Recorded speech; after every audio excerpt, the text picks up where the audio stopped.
So I think in this video I wanted to talk about certain insights that have been going on in my mind lately. I think a lot of content is being issued, a lot of people observations, and I think these are certain, you can say, rules that one can follow. The first is having a disdain for the common average life.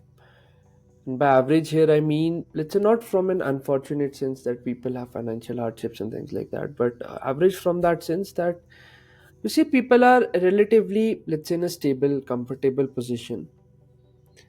And then they are making this choice day in and day out to just be in that mediocrity and then always just have a very complainant attitude, let's say, in parties and gatherings. Oh, we are so and so average, we are failures, look at us, laugh at us.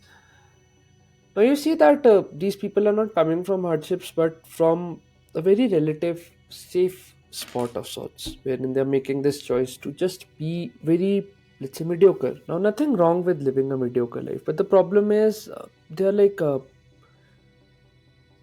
betraying themselves in the long run. Because I think every human, let's say, every life for that matter, wants the highest possibility for his or her own life. We even see this, let's say, among animals for that matter. Let's say an ant, if I take a very basic example.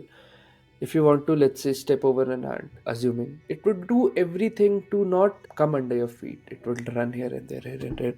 So that ant also values its freedom, and freedom here essentially means the ability to choose, so that you can make the choice of the highest every moment. So I think I read this somewhere that life is a succession of decisions and effective problem solving.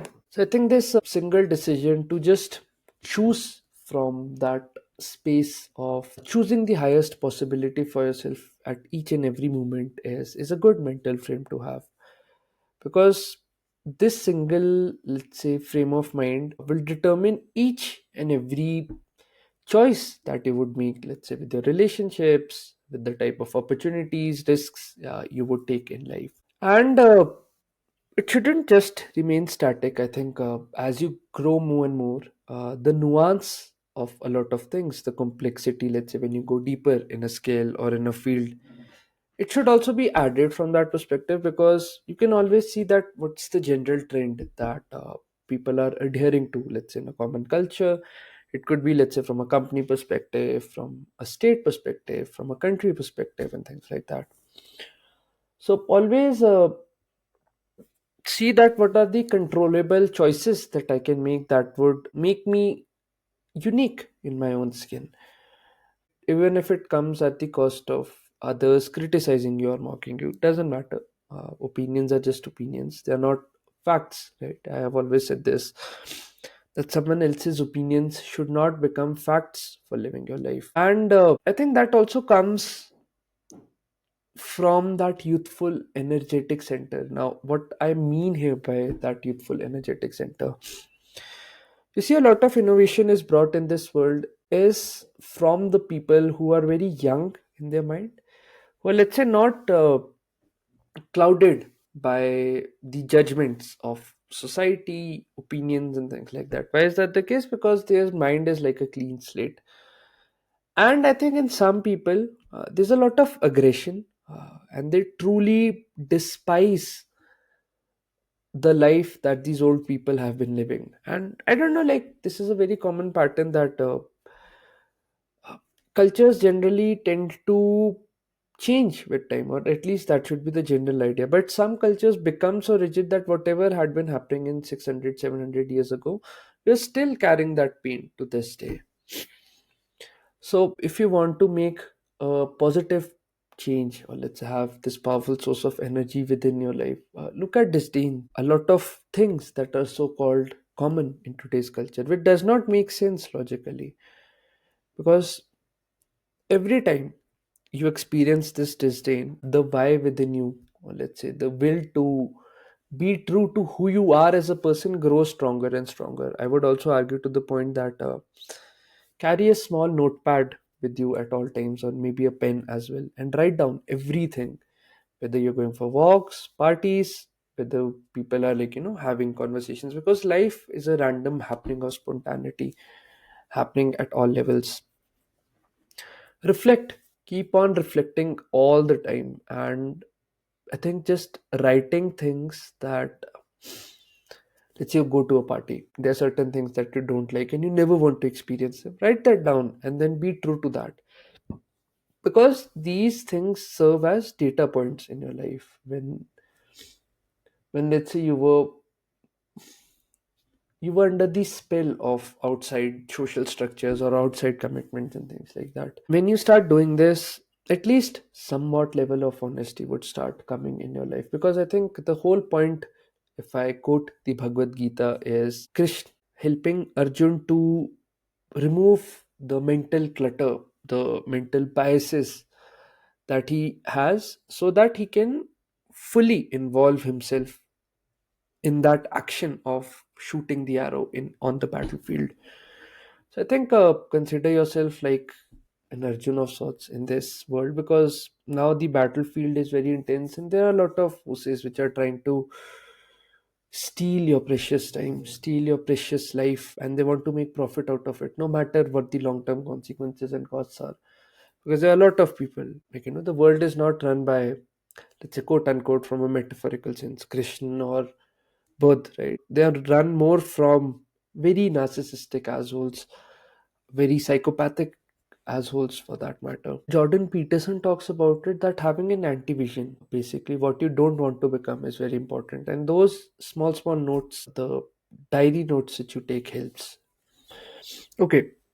The second thing is, let's say you have identified what not to do. The second thing is choosing a field which your heart knows, or you have an internal inclination towards that field, and then commit to the highest, let's say, possibility or the highest standard that that field has, and try to achieve that. Because in the process of, let's say, becoming excellent in a field, you develop a lot of important qualities, be it patience, long-term gratification, and things like that. I think, this also comes more from a teenager perspective. When the world starts shaping, that you quickly realize a lot of things that you don't want.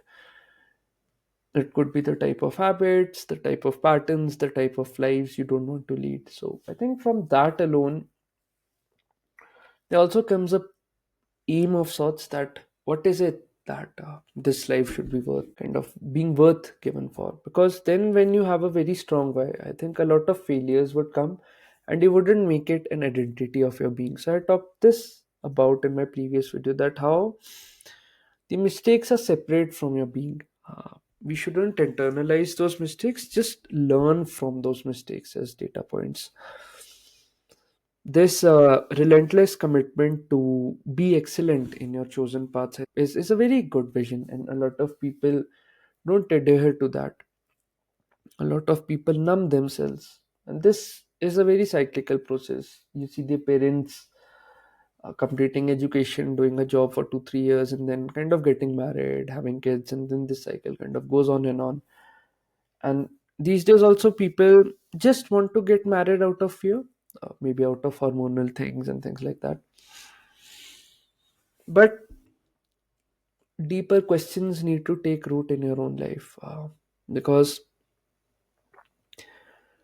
I think this life is a gift which shouldn't be wasted, and everyone has an inner voice of sorts. The literature in psychology wherein we talk about self actualization, that happens when there's a positive sense of our life having a very positive impact on others, or let's say that sense of contribution, that sense of joy which we feel when we give something to the world, something greater than yourself. So I think that's very important. Another thing which comes in tandem with this is, let's say when you're chasing high standards, or let's say high excellence in your work, what you tolerate in your life. Because a lot of people keep on saying that have high standards in your life and things like that. What they're essentially saying is that what's the tolerance level that you have. So I think not having any tolerance for mediocre let's say, people or mediocre habits for that matter, which those people indulge in, is very important. Because whatever you are okay with is how your life would open up. You will see that your problems, the level of problems which you deal with, would be high if you're having, let's say, high standards, and life you're living uh, the life you're living to solve higher problems have a much deeper satisfaction as compared to a life lived from solving very, very basal problems. Because when we are solving very low basal problems, the essential mechanism, the survival mechanism of a mind kind of kicks in. And then you kind of miss opportunities that require at least somewhat level of risk. I think just having that filter, which I stated at the end of this video, is very important, because then you start looking at things from a very high standard perspective, quote unquote. You start having deeper conversations with your friends. Your circle gets refined, and these small changes kind of lets you come closer and closer to your own being. Now there's a long path to it, let's say the path of loneliness, anxiety, maybe depression to some level, but I think this life is given to us so that we can take those pains with a very, you can say, open heart, right? Let those pains inflict your heart to the deepest, give your hearts the deepest wound, and then when that wound deepens, you eventually change a lot of things. Because a lot of people who have near death experiences or who have bruises with life threatening illnesses change their perspective 180. Why? Because now they have found that this life is very limited. They have realized the importance of this life. So if you surround yourself with people, let's say if they're not physically present but at least digitally, then also it makes sense not having just any Tom, Dick, and Harry for that matter in your close circle, but just people who are pushing you to be your highest possibility. If your standards require to eat clean, drop junk, become a vegan, you would not look at let's chicken burgers, going to McDonald's, eating fries, and things like that. You would think that these are stupid, because the more, let's say, you commit to excellence, the more refined your life would become, because you would see life from a very logical lens. So what is enjoyable for others, what is a compulsion, just becomes a choice for you. And I think coming to that place where everything is a choice, right? Everything in your life becomes a choice is very important, because the greatest thing that a person has in their life is this ability to choose, not being ruined by compulsions and things like that, not being driven down by our basal animalistic, uh, you can say, choices. Now some people don't want to sacrifice their health, maybe for some a priority is their social life, for some the priority is business. So there are like a lot of nuances to it, but whatever choices you feel are apt should be enough, because in every situation you know that what is it that you don't want to do and what is the highest possibility. So start chasing that, right? uh, Having, I think, strict commitments with your own self and honoring your commitments kind of helps you to tame that integrity, build an integrity of sorts within you as a person. Because when you start pushing yourself to your extreme limits, is how opportunities and, let's say, life would also open up. Now, this of course isn't set in stone, but of course you can maintain a healthy balance or a ratio of 80-20, 70-30, whatever it is for you as a person. And one more thing which kind of comes in tandem with this is honoring deadlines. So by deadlines here I mean that